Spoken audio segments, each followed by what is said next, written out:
RMC, 6h-8h30, Apolline Matin. Apolline de Malherbe.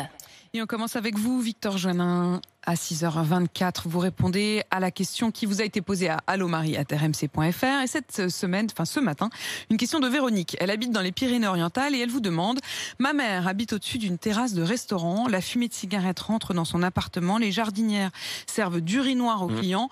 Que peut-elle faire? Alors la première chose à faire, c'est évidemment d'aller voir le gérant pour se plaindre, en restant courtois évidemment.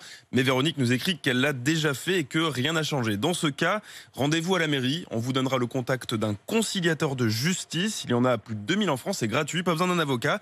En général, les délais ne sont pas très longs. Quelques mois, nous dit l'avocat Christophe Sanson, qui traite de plus en plus d'affaires de ce type, notamment avec les terrasses élargies à Paris. Le conciliateur va vous réunir, vous et le gérant, pour tenter de parvenir à un accord. Par exemple, le gérant pourrait s'engager à installer les clients fumeurs en priorité à l'endroit de la terrasse qui est le plus éloigné de votre fenêtre. Et cet accord peut être homologué par un tribunal. Et si ça suffit pas, si le restaurateur fait la sourde oreille, après tout, il a le droit de laisser ses clients fumer en terrasse. Oui, mais là, vous pouvez prendre un avocat pour aller en justice, parce que même si fumer en terrasse est légal, le juge peut estimer qu'il s'agit d'un trouble anormal de voisinage. Le problème, c'est qu'il faut des preuves, que ça coûte cher, notamment pour faire venir un huissier de justice, c'est plusieurs centaines d'euros par déplacement, mais vous pouvez, par exemple, vous réunir entre voisins pour réduire les frais. C'est laborieux quand même. C'est très laborieux. C'est laborieux, mais voilà en tout cas les réponses qu'on peut vous apporter ce matin.